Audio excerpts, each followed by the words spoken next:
Hello, students. Okay. So the great expanse of sea stretched down beneath, and it was such a long way down, miles down. And this young seagull was so afraid because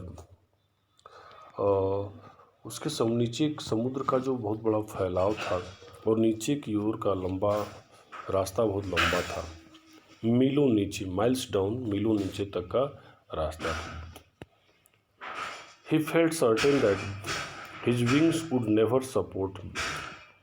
और उसे लगता था कि उसके जो wings है वो कभी उसे सपोर्ट नहीं करेंगे.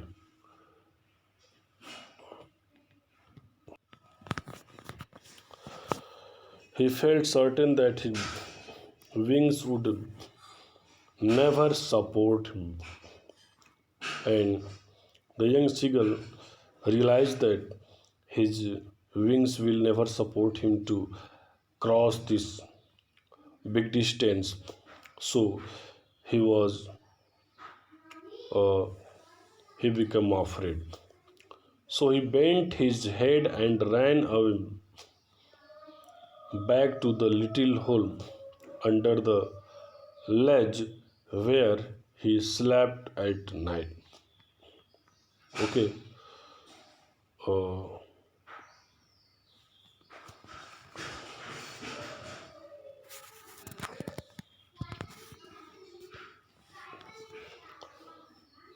हाँ, उसे निश्चित रूप से लग गया कि उसके जो विंग्स हैं वो उसे कभी इतने दूर तक वो सपोर्ट नहीं करेंगे.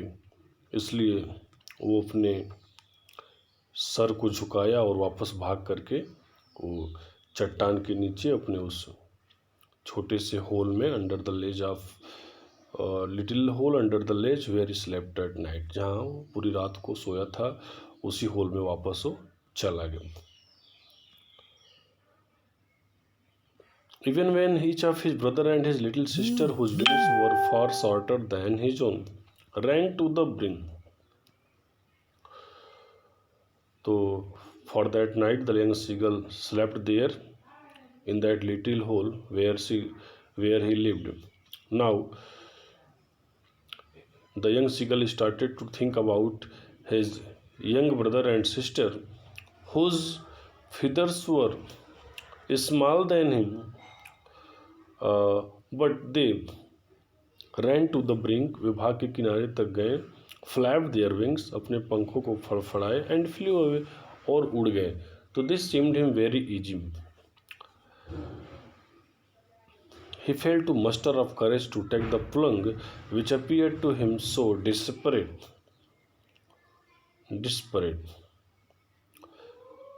तब भी वह डुबकी लगाने का साहस नहीं जुटा सका.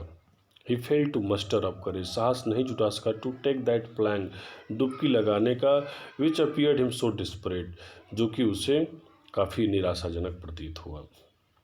His father and mother had come around, calling to him shrilly, and at that time, the young seagull's father and mother, means his parents approached near him and shouted loudly, upbraiding him. upbraiding means डांटते हुए, threatening उसे धमकी देते हुए, to let him store on his ledge unless he flew away, कि अगर वो नहीं उड़ेगा तो उसी लेज पर वो भूखे रह जाएगा. ये सारा धमकी उसके पेरेंट्स ने चिल्लाते हुए, डांटते हुए उसे दिया. But for the life of him means for his own life, he could not move. The young seagull couldn't move. वो तब भी हिल नहीं पाया. इतना सब के बाद भी वो अपनी लाइफ के लिए हिल डुल नहीं पाया. That was 24 hours ago. Since then, nobody had come near him. Now, the young seagull had noticed that 24 hours had passed, but nobody had come near him. Means his parents, his brother and sister, nobody came there to meet him. The day before, all day long, he had watched his parents flying above with his brothers and sister. And the day before, एक दिन पहले ही, all day long, पूरा दिन, he had watched, young seagull ने watch किया था कि his parents flying, जो उसके पेरेंट्स हैं वो फ्लाइंग कर रहे थे about with his brother and sister, अपने ब्रदर और सिस्टर के साथ वो फ्लाइट कर रहे थे। उसे नोटिस किया था कि ब्रदर और सिस्टर के साथ वे उड़ रहे थे।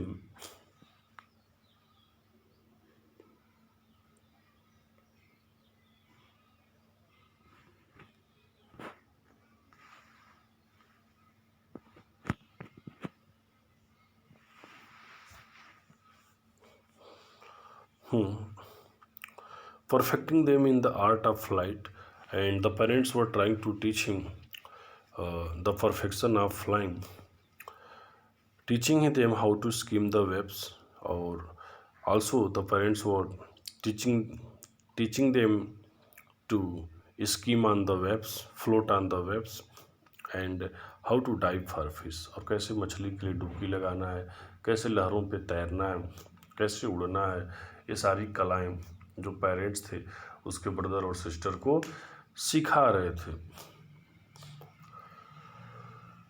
नाउ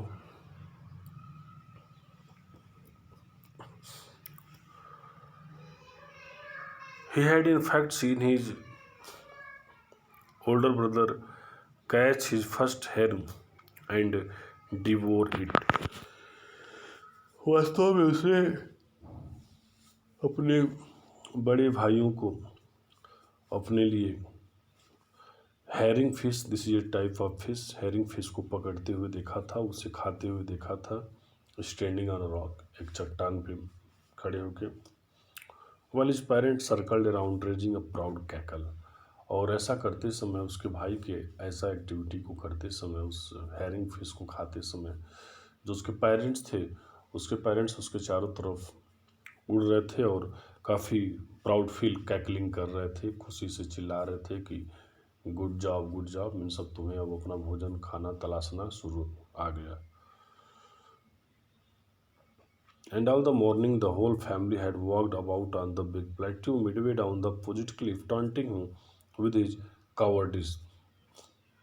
और यंग सीगल हैड नोटिस्ड कि उसका जो पूरा परिवार था, वो पूरा परिवार पूरी सुबह के टाइम यंग सीगल के उस कावर्डिस पे, कायरता पे हंसी उड़ा रहे थे, और उड़ाते हुए उसके सामने के चट्टान के बीच में जो प्लेट्यू था, उसी प्लेट्यू पर पूरा परिवार उसका सामने चल रहा था, घूमता रहा, और वे उसकी मजाक भी उड़ा रहे थे। This was noticed by the young seagull at that time when the young seagull uh, was noticing everything just from the side of the uh, ledge. Here you can see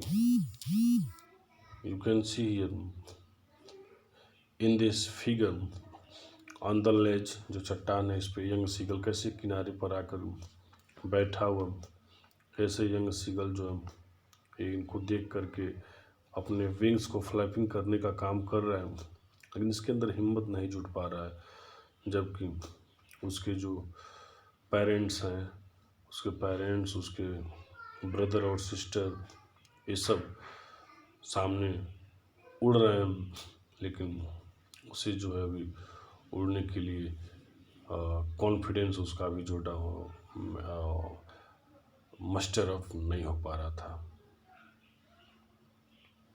तो